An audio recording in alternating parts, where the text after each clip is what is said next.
불평이라는 쓴뿌리를 제거하십시오 라는 제목으로 여러분과 함께 하나님의 말씀을 나누려고 합니다. 이 시대는 불만이 많은 시대입니다. 여러분, 세상은 온통 문제투성이로 보이고 많은 사람들이 불만하고 불평하는 것으로 뉴스와 신문이 도배하게 됩니다. 여러분, 이 시대의 가장 큰 불평은 무엇입니까? 집값이 너무 비싸다는 거예요. 천정부지로 뛰어오르고 도저히 살 수 없는, 연예인들은 아파트 한 채 100억 대는 거기에 살고 있고 펜트하우스 같은 그러한 정말 상상할 수도 없는 그러한 데 살고 있는데 많은 사람들이 에어컨도 없이 여러분 삼복더위를 보내고 있을 때 불평이 나오지 않겠습니까? 뿐만 아니라 내로남불, 내가 하면 노맨스고 남이 하면 불륜이다. 그래서 공정의 가치가 손상되어지고 특권층의 지위를 이용해서 특혜를 받는 것이 너무나 당연한 것처럼 되어진 금수저와 은수저와 흑수저의 논쟁이 이 시대의 불평과 불만을 더욱더 가중시키고 있습니다. 의학전문대학교, 법학전문대학교를 세웠지만 그러나 이제는 폐지하자고.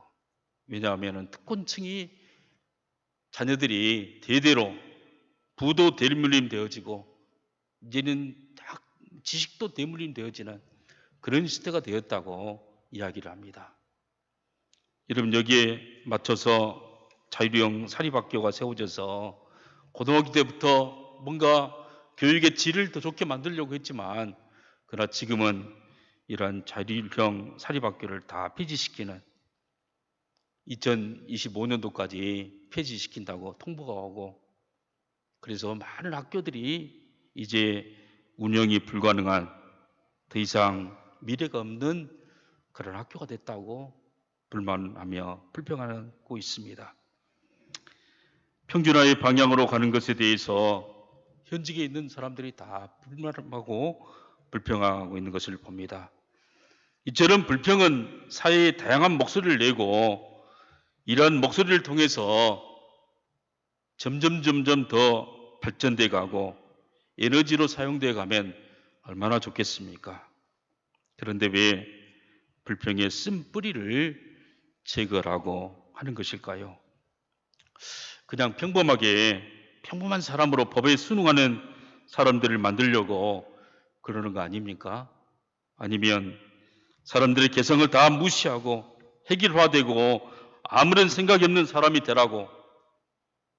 그래서 불평하지 마라, 불만을 하지 마라 라는 것입니까? 계속 문제를 제기해야 사회가 발전하는 거 아닙니까? 그래서 계속 고쳐나가야 되는 거 아닙니까? 그런데 왜 불평하지 마라, 불만하지 마라 하고 있는 것입니까? 여러분, 그냥 예스맨으로 그냥 모든 것을 다 예스 한 사람만 만들어낸다면 그게 어찌 민주주의 국가가 될 수가 있겠습니까? 마치 공산당이 아마 공산당이 다스리면 예스맨만 있는 것, 그냥 예스맨만 있으면 공산당이 아닌가 그런 생각을 해봅니다. 오늘 본문은 왜 복종하라고 하고 있는 것일까요? 바울은 빌립보 교인들을 향해서 권면하고 있습니다. 우리 14절을 다 함께 한번 읽어봅니다. 다 찍습니다. 시작. 모든 일을 원망과 시비가 없이 하라. 모든 일을 원망과 시비가 없이 하라. 왜 이런 말을 썼을까요? 그것은 빌립보 교회에 원망하는 일이 너무나 많았어요. 시비를 거는 말이 많았어요. 시비하는 일이 너무나 많고 그 불평불만이 가득 찼기 때문에 이 바울이 이런 말을 하고 있는 것입니다. 우리 빌립보서 2장 1절부터 3절에 보면 여러분 잘 나와 있어요. 함께 읽어봅니다. 시작. 그러므로 그리스도 안에서 무슨 권면이나 사랑의 무슨 위로나 성령의 무슨 교제나 긍휼이나 자비가 있거든 마음을 같이하여 같은 사랑을 가지고 뜻을 합하여 한 마음을 품어 아무 일이든지 다툼이나 허용으로 하지 말고 오직 겸손한 마음으로 각각 자기보다 남을 낮게 여기고.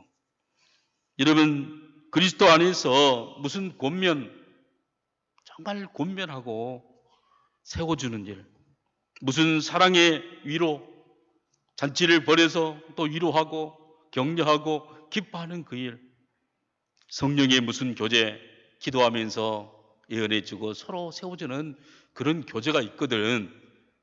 다툼이나 허용으로 하지 말라. 사실 이런 교제, 이런 성령의 교제, 사랑의 나눔, 그리스도 안의 권면은 꼭 필요한 것이에요. 가장 좋은 것이에요. 공동체에서는 이러한 일들이 일어나야 합니다. 꼭 있어야 합니다.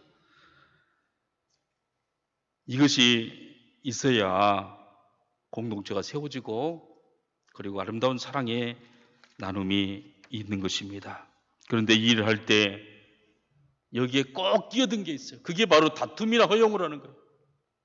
자기 자신을 드러내기 위해서, 허영심에 의해서 불평 이렇게 여러분 허영으로 하는 사람들이 있어요. 이렇게 이러다 보면은 반드시 불평, 불만이 여러분 생기게 되는 것입니다.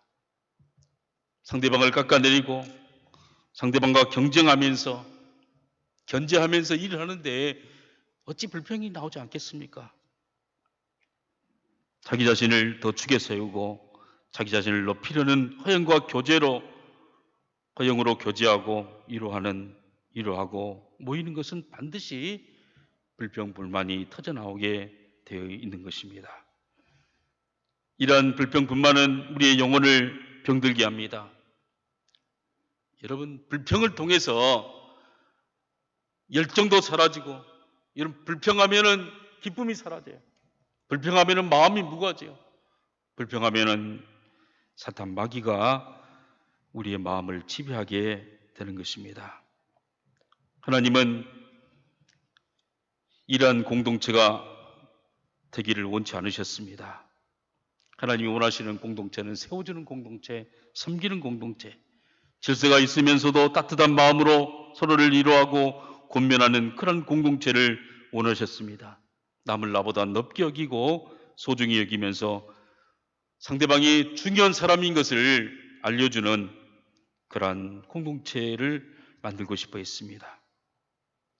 사실 우리 모두는 하나님의 형상으로 지음받은 존재로 하나님의 공동체성, 삼위일체 하나님의 특성이 우리 모든 모임 가운데 드러나도록 하신 것입니다. 그 특성이 무엇입니까? 연합과 일치, 사랑과 나누어짐 없이 없고 하나 되는 의견 일치, 그리고 완전한 신뢰. 여러분, 이러한 공동체를 통해서 하나님은 기쁨을 극대화시키고 세상의 많은 문제를 해결하는, 하나님께 기뻐하는 그러한 그리스도의 몸이 되도록 만들었던 것입니다. 그런데 이러한 연합과 일체와 사랑과 완전한 신뢰가 인간이 하나님을 떠남으로써, 타락함으로써 다 무너지고 말았습니다. 어디를 가도 분열이 일어나고 서로 미워하고 바당을 지어서 서로 물고 뜯고 죽이는 그러한 인간 세상이 된 것입니다. 이러한 분열과 신뢰가 무너지는 가장 큰 첫 단추가 바로 불평이라는 구멍이에요. 불평이라는 조그마한 구멍이 거기에 계속 물이 새나므로 뚝이 무너진 것처럼 우리 인간의 모든 영적인 삶들을 무너뜨려버리고 만 것입니다. 이 불평을 막아내면 공동체는 더욱 아름다운 그러한 공동체가 될 수 있을 줄 믿습니다. 여러분, 뱀이 불평을 유발하도록 만들었어요. 하와에게 찾아와서, 하와야, 하와는 그때까지 뱀을 만나기 전까지는 전혀 불평하지 않았어요. 에덴 동산이 너무나 좋았어요. 그런데 하와야, 가운데 있는 선악과 보이지 않니? 근데 왜 선악과를 금지한 줄 아니? 네 눈이 밝아서 하나님처럼 될까 봐 그런 거야. 여러분, 다른 것들은 다 정말 허락했는데 그 선악과만 불평의 눈으로, 불만의 눈으로 바라보게 만들었어요. 하나님에 대해서 의심하게 만들었어요. 의심의 눈초리로 바라보니까 여러분, 불평이 쏟아 나오는 거. 이렇게 좋은 것을 왜 금지시키느냐 하면서 이제 여러분, 보암직도 하고 먹음직도 하고 지혜롭게 탐색해 보이는 그 금단의 열매를 따먹고 말았어요. 여러분, 그러면서 하와에게, 아담에게도 주는 것이죠. 여러분, 이처럼 조그마한 불평이 하나님의 말씀을 넘어가게 만들었어요. 이스라엘 민족이 광야에서 40년 동안 훈련받았던 것은 무엇입니까? 그건 바로 불평하지 않는, 어떤 상황에서도 감사, 하나님이 나의 아버지가 되신다. 독수리 날개를 업어서 지금도 역사하시고 불기둥과 구름기둥으로 인도하신 분이 우리 하나님이시다. 하나님만 옆에 있으면 만사형통이다.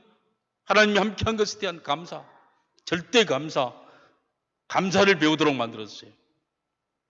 그리고 뿐만 아니라 하나님은 우리를 인도하실 때 절대로 나쁜 길로 인도하지 않으신다. 하나님은 후회가 없으시고 하나님의 계획은 어그러짐이 없고 하나님의 계획은 반드시 선하시다. 절대 신뢰. 하나님에 대한 하나님의 인도를 절대 신뢰하는 훈련을 40년 동안 여러분 하게 된 거예요. 거기에서 불평했던 사람, 거기에서 불만을 제기한 사람들은 다 죽었어요. 다 공동체에 떨어져 나갔어요. 그리고는 세 번째 훈련은 말의 훈련. 말을 어떻게 하는가?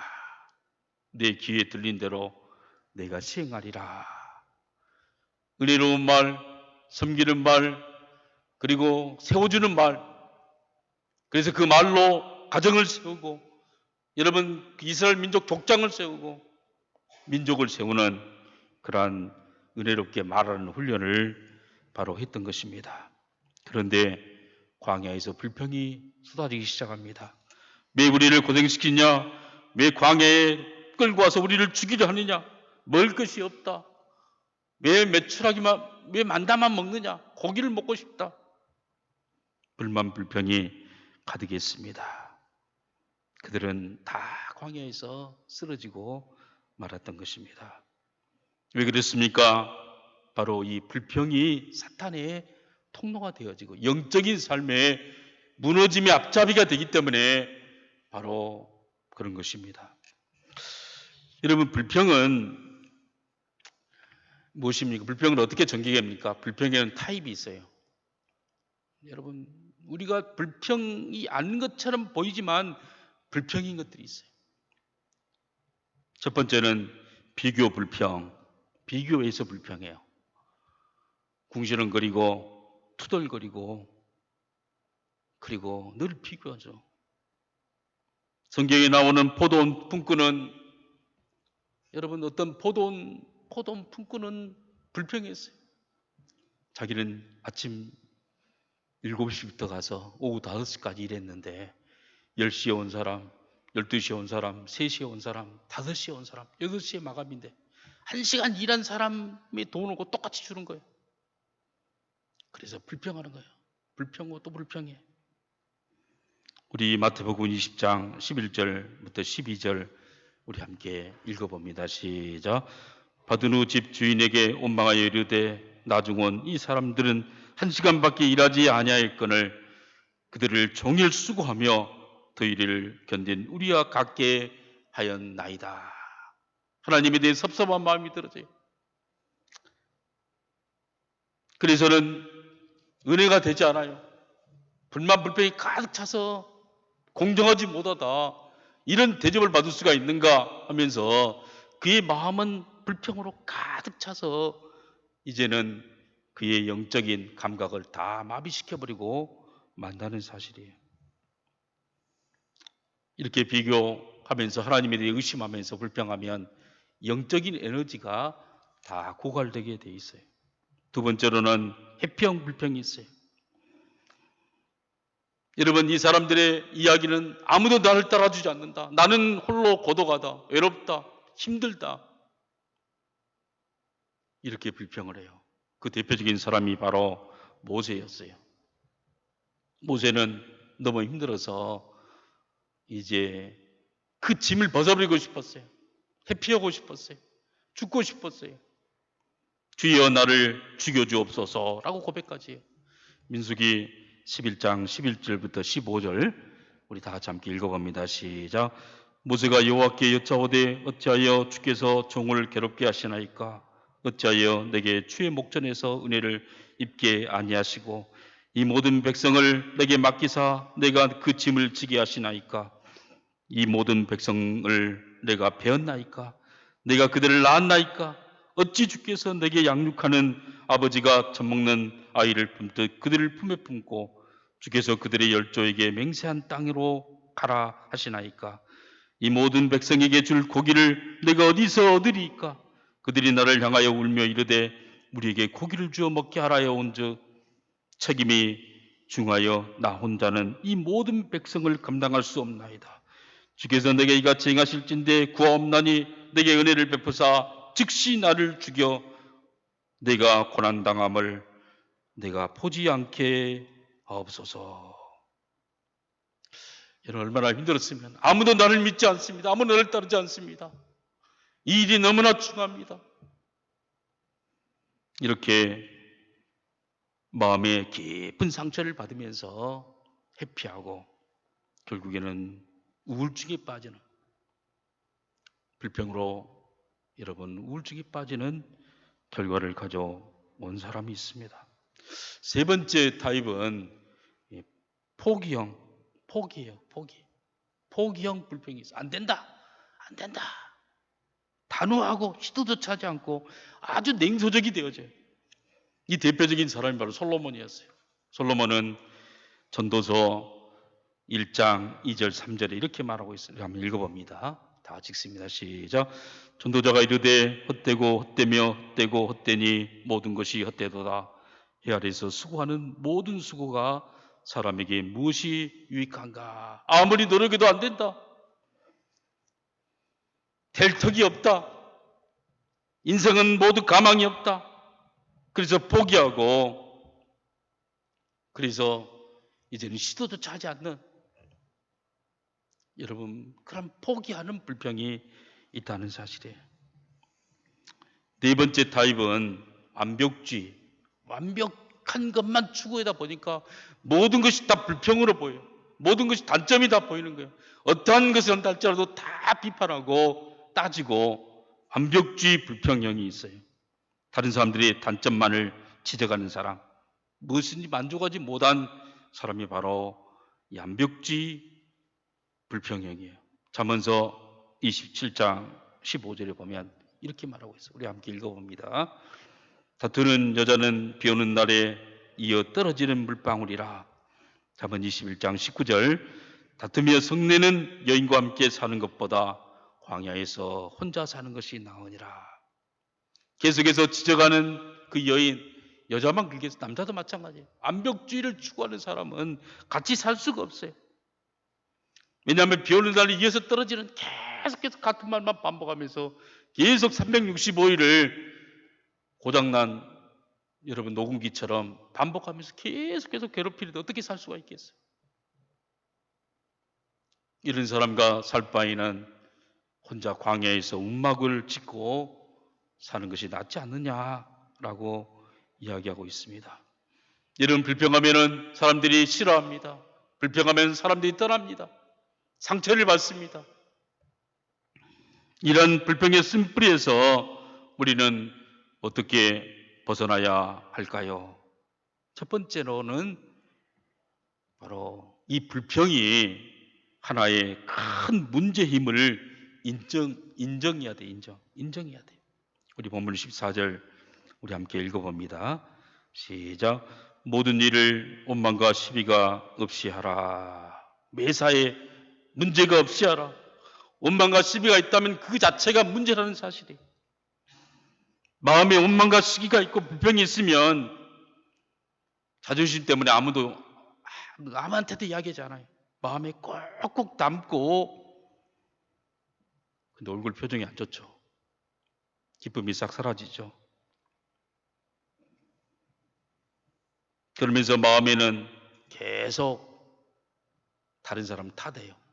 누구 탓이다. 누구 탓이다. 원망이 생기고 마음이 불편하기 시작합니다. 그러면 에너지는 다 빠져나갑니다. 힘이 소진되어지고 영적으로 거의 무기력한 상태에 빠지게 된다는 사실입니다. 이런 원망과 불평이 우리의 마음에 찾아왔을 때는 문제가 있다는 사실을 인정해야 돼요. 문제를 인정하지 않으면 나는 문제가 없다, 네가 문제라고 생각하면 이 문제는 해결되지 않는다는 사실입니다. 잠언서 28장 13절에 이렇게 말하고 있어요. 한번 읽어봅니다. 시작. 자기의 죄를 숨기는 자는 형통하지 못하나 죄를 자복하고 버리는 자는 불쌍히 여김을 받으리라. 자기 자신이 문제가 있다는 사실을 자복하고 여러분 인정하면 그때부터 해결책이 보이는 거예요. 그러나 문제가 없다고 생각하고 계속 고수해 나가면 형통하지 못하고 계속 영적인 에너지는 고갈되고 만다는 것입니다. 자신의 문제를 인정하지 않는 자는 결코 성공적인 삶을 살 수가 없습니다. 만약 누군가가 여러분들의 일주일의 삶들을, 그러한 말들을 다 기록했다면 그 결과는 어떨까요? 일주일 동안 사는 동안에 정말 해방하는 말, 불평하는 말, 한탄하는 말, 악취가 나는 그러한 삶을 내가 어떻게 보내고 있는가 체크된다면 어떻겠습니까? 우리는 우리의 마음에 기쁨이 없고 불만, 불평이 찾아오는 것은 문제라는 사실을 인정해야 한다는 것입니다.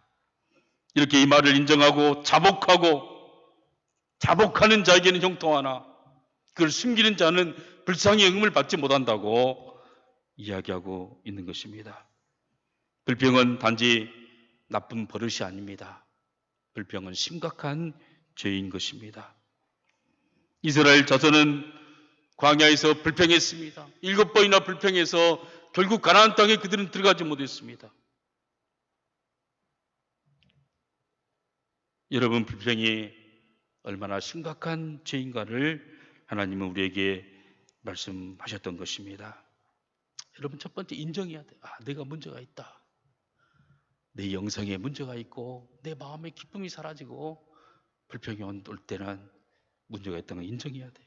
두 번째는 이 불평이라는 쓴뿌리를 제거하기 위해서는 이 불평도 내 책임이 있음을 알고 이 불평에도 내 책임이 있다는 것을 알고 수용을 해야 한다는 사실입니다.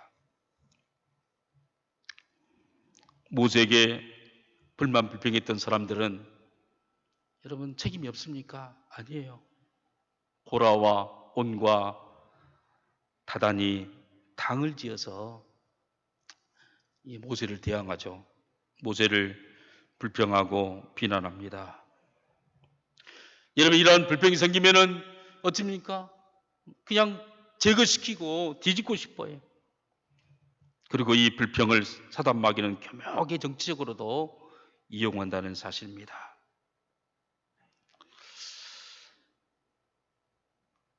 여러분, 사람들은 불평을 통해서 자기의 책임을 회피합니다. 아담은 그래서 아내 탓이다. 아내 탓이다. 아내는 화하는 뱀 탓이다. 결국에는 하나님 탓이다. 이렇게 자기의 책임을 회피하는 것입니다. 그러나 사실 하나님은 사람에게 선택하도록 만들었어요. 여러분, 선택하도록. 그 선택은 자기가 책임을 지는 거예요. 여러분, 선택에는 자유가 있지만 결과에 대해서는 여러분 자기가 책임을 져야 하는 거예요. 여러분, 결혼도 누가 선택합니까? 내가 선택하는 것이죠. 이게 불평할 수 없어요. 직장도 누가 선택합니까? 내가 선택하는 거예요. 내가 선택할. 그 직장 다닌 것도 내가 뭔가 원해서 선택해서 갔기 때문에 불평하는 것은 바로 내 책임이 있다는 것을 수용해야 한다는 사실이에요. 차를 사는 것도 내가 선택하는 선택은 자기 책임이 있다는 것이 잠언 19장 3절에 바로 이렇게 말하고 있어요. 한번 읽어봅니다. 사람이 미련함으로 자기 길을 굽게 하고 마음으로 여호와를 원망하느니라. 자기가 미련한 길을 선택하고 그 길을 굽은 길을 선택해서 걸어가면서도 마음으로는 하나님을 원망한다고 이야기하고 있다는 것입니다. 하나님께서는 선택의 자유를 우리에게 주었습니다. 우리가 선택할 수 있는 자유는 있지만 선택의 결과에 대해서는 결코 자유로울 수가 없는 것입니다. 여러분, 빚을 많이 진 사람, 은행에서 막 대출에 안 깎아준다고, 이자가 너무 많다고 불평불만을 막 해요. 그런데 그 빚을 누가 냈습니까? 본인이 선택해서 낸 거예요. 본인이 책임이 있다는 사실이에요. 여러분, 가정에서 남편으로 인정받지 못합니다. 나는 아내로서 인정받지 못합니다. 나는 자녀들에게 부모로서 인정을 받지 못합니다. 라고 불평할 수 있지만은, 그러나 여러분의 삶 가운데 참으로 남편으로서의 책임을 다했는가? 여러분, 살펴보는 거예요. 우리의 삶 속에 우리가 준 만큼 받는 것입니다. 이게 하나님의 법칙이에요. 여러분이 친구를 원한다면 부드럽게, 참으로 친절하게, 겸손하게 대한다면 친구 돼. 집에서 인정받기를 원한다면 먼저 가족 여러분을 먼저 인정해야 돼요. 결혼 생활의 최고가 되기를 원한다면 배우자를 아끼고 사랑하고 최고로 여겨야 한다는 사실이에요. 우리는 우리가 뿌린 대로 거두게 되어지는 것입니다. 선택은 내가 하고 결과에 따른 책임도 내가 지는 거예요. 변화가 일어나는 것은 가장 큰 이유는 변화를 내가 선택했기 때문에. 그래서 불평은 모든 사람을 다 다른 사람의 책임이라고, 환경적인 책임이라고 전가시킬 수가 없다는 거예요. 내가 책임을 지려는, 수용하려는 자세가 필요하다는 사실이에요.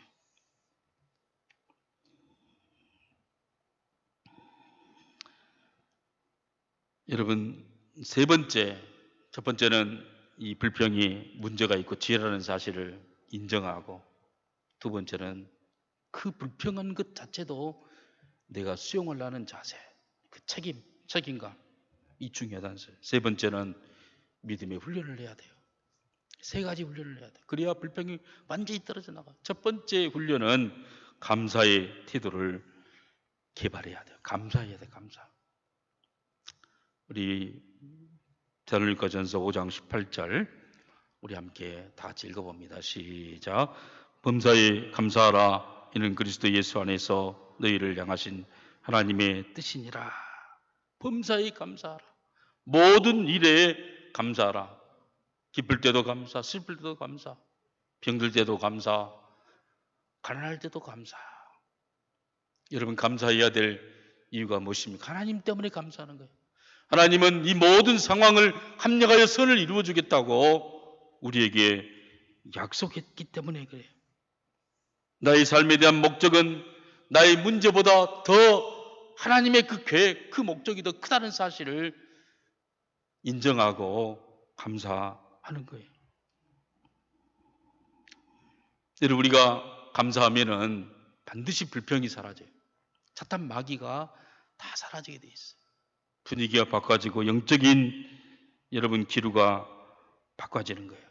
그러나 불평할 때는 감사하지 않습니다.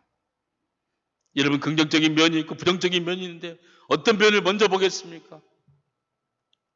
여러분, 긍정적인 면으로 먼저 보면서 감사해야 한다는 사실입니다. 그래서 감사의 태도를 개발해야 돼요. 개발해야 돼. 어떤 환경에서든지 하나님의 목적과 뜻을 배울 수 있기 때문에 여러분 감사해야 돼. 할렐루야. 병들었을 때도 하나님의 목적이 있는 거예요. 여러분 그래서 바울은 이렇게 말했어요. 우리 빌립보서 4장 11절 다 같이 읽습니다. 시작. 네가 궁핍함으로 말하는 것이 아니라 어떠한 형편에든지 나는 자족하기를 배웠노니. 어떠한 형편에든지 자족하고 그리고 감사하기를 배웠다고 얘기했어요. 그래서 첫 번째 감사해야 돼. 할렐루야. 여러분 감사할 때 놀라운 역사가 일어나는 줄 믿으시기를 바랍니다. 이 감사하는 태도예요. 감사할 만한 조건이 있어 감사한 게 아니라 그렇지 않다 할지라도 하나님이 역사할 걸 믿고 감사를 드리는 거예요. 여러분 두 번째로는 어떤 상황에서도 하나님의 인도하심을 찾아야 돼요. 우리 고린도후서 4장 17절 18절 우리 다 같이 함께 읽어봅니다. 다 같이 읽습니다. 시작. 우리가 잠시 받는 혼란에 경한 것이 즉이 크고 영원한 영광에 중한 것을 우리에게 이루게 하매니 우리의 주목하는 것은 보이는 것이 아니요 보이지 않는 것이니 보이는 것은 잠깐이요 보이지 않는 것은 영원함이라. 예. 성경을 같이 안 읽습니까? 예. 여러분 모든 사건은 다 하나님의 사건이에요. 우리가 잠시 받는 환난에 경한 것이 우리가 당하는 이 세상의 모든 아픔과 눈물과 실패와 심지어는 실족했던 그런 모든 것까지 저 깊이 크고 영원한 영광에 중한 것을 이루어지는 발판이 되어진 거예요. 우리에게는 여러분 우연이라는 게 없는 거예요. 우리에게는 필연밖에 없어요. 우리에게는 하나님의 놀라운 역사 속에 우리가 달라진다는 사실이에요. 하나님의 즉기 크고 영원한 영광에 중한 것을 이루어지는 시간이 바로 우리의 시간인 거예요. 그래야 하나님의 뜻이 아닌 것이 없고 의미가 없는 것이 없고 어떠한 상황이든지 하나님의 뜻을 찾고 우리는 구해야 돼요. 불평하기보다도 그 상황에서 하나님이 어떤 계획이 있을까 생각하면서 여러분 하나님을 신뢰해 나가야 한다는 사실이에요. 여러분 요셉이 종으로 팔리고 또 누명을 써서 감옥에 갇히고 감옥에서도 오랜 동안 아무도 자기를 아는 사람이 하나도 없는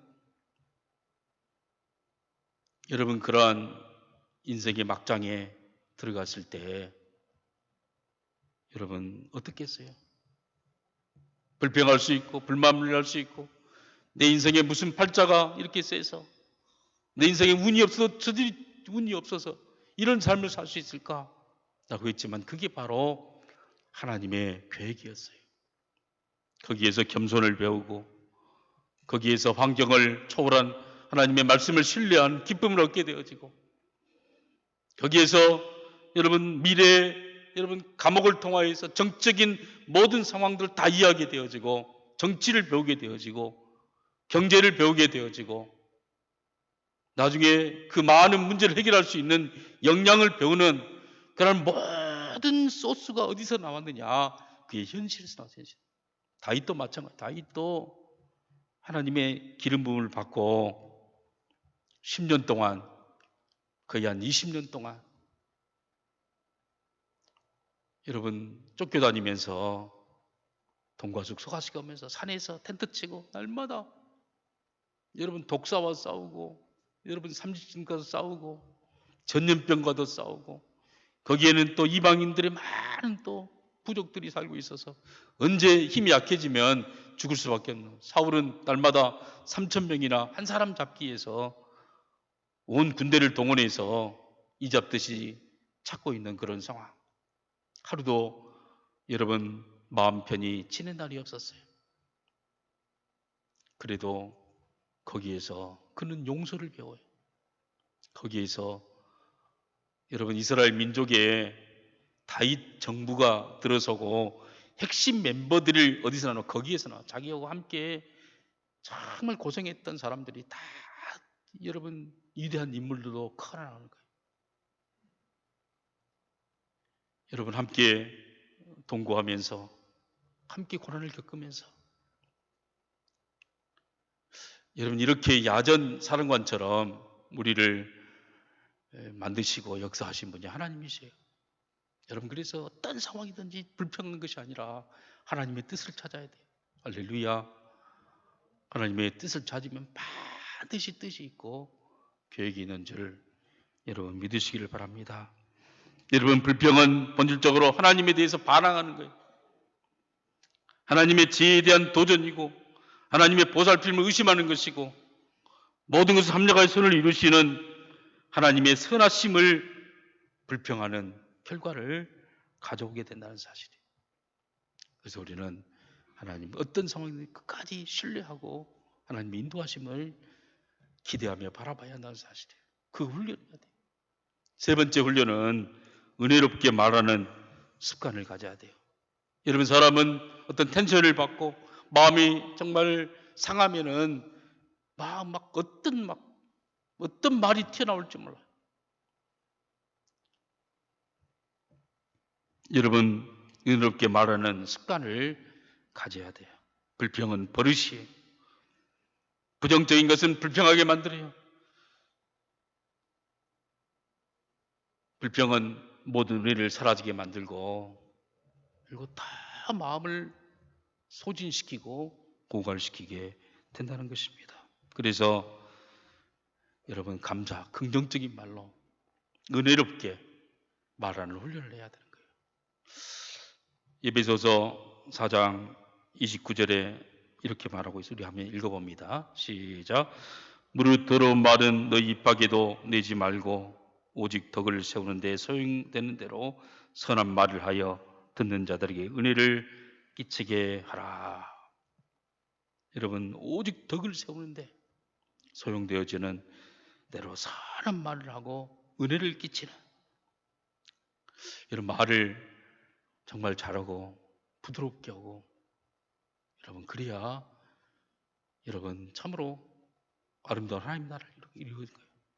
막 화를 내고 막 성질을 내고 막 그러면 반드시 그 사람이 떠나요.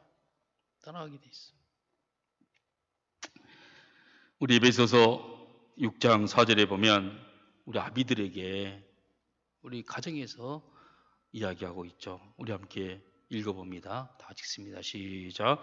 또 아비들아 너희 자녀를 노엽게 하지 말고 오직 주의 훈계와 교훈으로 양육하라. 자녀를 노엽게 하는 게 뭐겠어요? 말로 노엽게 하는 거죠. 여러분 불평 불만하고 그냥 그래 반항하게 만들고 그러잖아요.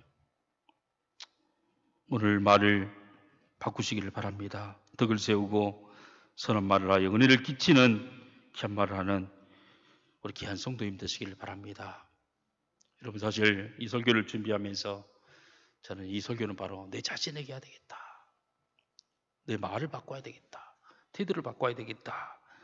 그런 생각을 하면서 준비했습니다. 여러분 불평이 사라지고 우리 공동체에 참으로 여러분 정말 사랑이 사라지고 사랑이 쏟아지고 그리고 서로 은혜로운 말을 하고 그리하여 여러분 참으로 아름다운 공동체를 이루어가면 얼마나 좋겠습니까? 하나님은 왜 그렇습니까? 우리에게 계속 선한 성품 너희 안에서 행하신 이는 하나님이시니 자기의 기쁘신 뜻을 위하여 너희로 소원을 두고 행하게 하신다. 우리에게 날마다 우리 하나님은 계속 우리의 성품이 달라지도록 우리가 불평하는 자가 아니라 감사가 되도록 계속 역사하시고 인도하신다는 사실이에요. 오늘 14, 15절을 다시 우리 한번 본문을 한번 읽어봅니다. 다 읽습니다. 시작. 모든 일을 원망과 시비가 없이 하라. 이는 너희가 흠이 없이 순전하여 어그러지고 거스리는 세대 가운데 하나님의 흠없는 자녀로 세상에서 그들 가운데 빛들로 나타내며 흠이 없고 순전하여. 여러분, 우리의 공동체가, 우리의 가정이, 우리의 교회가 가장 순수하고 가장 아름다운 가정이 되기를 하나님이 원하세요. 세상은 어그러져 있어요. 세상은 진리가 없고, 세상은 거짓이 난무하고, 세상은 불만 불평이 가득한 세상이에요. 이런 세대 가운데, 거스리는 세대 가운데서 하나님의 흠없는 자녀로 세상에서 그들 가운데 빛들로 소금으로 나타나기를, 그래야 참으로 그들에게 구원의 생명의 말씀을 밝힐 수 있도록. 할렐루야. 여러분, 우리에게 그러한 고매한 인격, 아름다운 그러한 사람이 되기를 우리 주님이 원하시는 것입니다. 이러한 사람이 되기를 주님의 이름으로 축복합니다. 기도하겠습니다. 하나님 아버지, 감사합니다. 오늘 다시 한번 우리의 삶의 태도를 점검하게 하시니 감사합니다.